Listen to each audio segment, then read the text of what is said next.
feel alive. That's it. Yeah, I remember. Yeah, I've been sitting there. It was supposed to be just another Sunday morning service at Household of Faith Church in Benton, Arkansas. The congregation settled in, expecting Pastor Bob Joyce to deliver his usual heartfelt sermon about faith and redemption. But what happened next will go down as one of the most shocking moments in music history. Bob Joyce, now 89 years old, stepped up to the pulpit with something different in his eyes. Not the usual gentle warmth his congregation had come to love. This was raw. This was pain. This was a man who had carried a secret so heavy it was literally killing him. His voice started to shake as he gripped the sides of the podium.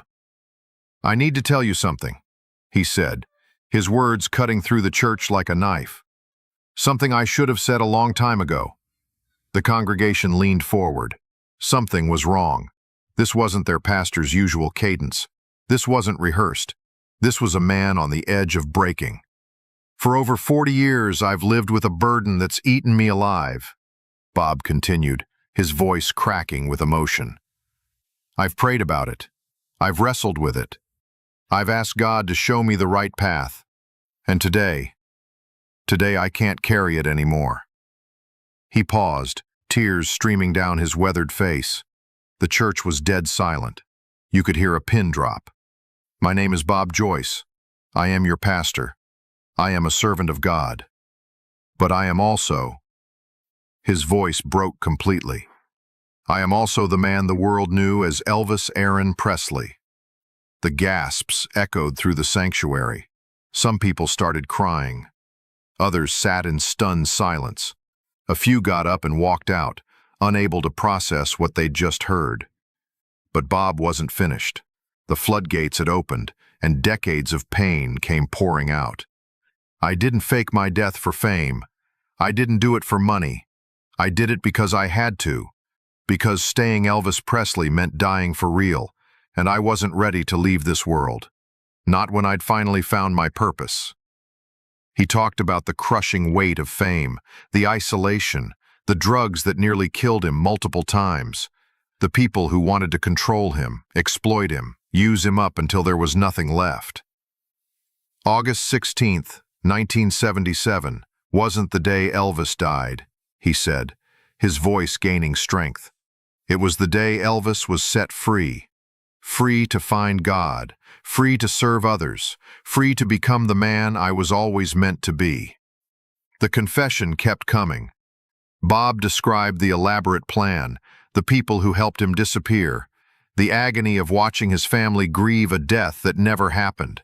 He talked about Lisa Marie growing up without her father, not because he was dead, but because he was a coward who chose his own peace over her pain. "I've watched from the shadows as Priscilla carried the burden of my choice. I've seen how my selfishness destroyed my daughter's life." His hands trembled as he continued. "But I can't die with this secret. I can't meet my maker with this deception on my soul. So I'm telling you now, all of you, the truth I should have told 46 years ago." The church erupted. Some people shouted, "Hallelujah!" Others screamed, "Liar!" The scene was chaos, but Bob Joyce stood there, finally unburdened, finally free. "I know what this means," he said, his voice cutting through the noise. "I know what I've lost. I know what I've cost others. But I also know that truth sets you free. And for the first time in decades, I can breathe." He stepped back from the pulpit, a broken man who had finally found his voice. But this confession, it was just the beginning, because what Bob Joyce revealed next would make this bombshell look like a whisper. The moment Bob Joyce's confession hit the internet, one person's phone started ringing off the hook. Priscilla Presley's phone. And according to Bob's explosive revelation, she didn't just know the truth. She'd been fighting to keep it buried for decades. 3 days after I made my confession, Bob told his stunned congregation, his voice still shaking, Priscilla called me. Not through her people, not through lawyers, She called me directly, and what she said, it changed everything. Bob's hands gripped the pulpit tighter as he continued. She was furious, angrier than I'd ever heard her. She screamed at me for 20 minutes straight, called me selfish, called me a coward, said I'd destroyed everything she'd worked for. But here's what nobody knew. This wasn't their first conversation, not even close. Priscilla has known the truth for years, Bob confessed, his voice dropping to almost a whisper. She's known since 1982. She found me, she tracked me down, and she made me promise to never, ever tell anyone who I really was. The church erupted again, but Bob pushed through the noise. She told me that Lisa Marie was finally healing, that the Presley name meant something, that revealing the truth would destroy not just her life, but our daughter's life. And like a fool, I believed her. But the phone call 3 days ago? That was different. That was Priscilla Presley, at her most desperate and most dangerous. She didn't just ask me to stay quiet this time, Bob revealed, his voice gaining strength. She threatened me, said she'd destroy my church, my reputation, everything I'd built as Bob Joyce. She said she had lawyers ready to prove I was a fraud, a con man taking advantage of grieving Elvis fans. The irony wasn't lost on anyone. Priscilla was threatening to destroy Bob Joyce by claiming he wasn't Elvis Presley, when she knew damn well he was. But that's not the worst part, Bob continued, his voice cracking again. Bob's confession revealed the devastating truth about Priscilla's public statements over the years. Every time she dismissed the Bob Joyce rumors, every time she said people needed to let Elvis rest, she wasn't protecting his memory. She was protecting her own secrets. Priscilla built an empire on my death, Bob said, his voice filled with decades of suppressed anger. Graceland, the merchandising, the movies, the books, all of it was built on the story of Elvis dying young, dying tragic, dying a victim of his own success. But if Elvis didn't die, if he chose to disappear, if he abandoned his family to find God, that story crumbles. And with it, everything Priscilla had built. She begged me to recant, Bob revealed. Offered me money, offered to set up a fund for my church, said she'd make sure I was taken care of for the rest of my life if I just say it was all a lie, that I was confused, that I was seeking attention. The manipulation was breathtaking. Priscilla wasn't just asking Bob to stay quiet. She was asking him to destroy his own credibility, his own reputation, to protect hers. But I couldn't do it anymore, Bob said, his voice breaking with emotion. I couldn't let Lisa Marie's memory be tainted by lies. I couldn't let my daughter think her father was a drug-addicted failure when the truth was so much more complicated. The final blow came when Bob revealed what Priscilla said at the end of that devastating phone call.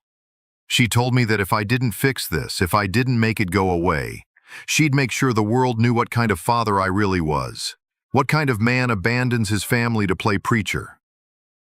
Priscilla Presley, the woman who'd spent decades as the grieving widow, the devoted keeper of Elvis's flame, was now threatening to destroy the man she once loved to protect the lie she'd helped create. But Bob Joyce wasn't backing down. Not this time. I told her the truth was out now, that I was done being her prisoner, done being afraid of what people would think. The war between Bob Joyce and Priscilla Presley had begun, and what came next would shock the world even more than his confession. After decades of silence, after years of carrying the weight of a secret that nearly destroyed him, Bob Joyce was finally ready to tell the whole truth. Not just who he was, but why Elvis Presley had to die. And the reason? It's darker than anyone could have imagined. People think I faked my death because I was tired of being famous, Bob said, his voice steady now, strengthened by the burden finally lifting. They think it was about the pressure, the drugs, the lifestyle. But that's not the truth. The truth is I was going to be killed, for real this time. The church fell silent again. This wasn't about escaping fame anymore. This was about escaping death. By 1977, I owed the wrong people too much money, Bob continued, his hands gripping the pulpit. Not just gambling debts, not just the colonel's schemes. I'm talking about dangerous people. People who didn't care if I was the king of rock and roll. They cared about the millions of dollars I couldn't pay back. Bob's confession revealed a side of Elvis's final years that nobody knew. The drugs weren't just about numbing the pain of fame. They were about numbing the terror of knowing that every day could be his last. I was getting death threats daily. My phones were tapped. People were following Lisa Marie to school, following Priscilla to the grocery store. They weren't just coming after me. They were coming after my family. The desperation in Bob's voice was palpable. This wasn't a man who chose to abandon his family. This was a man who was trying to save them. Dr. Nick knew. He was the one who came up with the plan. He said the only way to keep everyone safe was to make Elvis Presley disappear permanently. Not just hide, disappear. And the only way to do that was to die. But here's the part that makes it even more tragic. The plan wasn't just Bob's idea. It was a family decision. Priscilla knew, Bob revealed, his voice cracking with emotion. She knew about the threats. She knew about the debt. She knew that if Elvis stayed alive, none of us would be safe. She agreed to the plan. She helped plan my funeral. The betrayal wasn't Bob abandoning his family.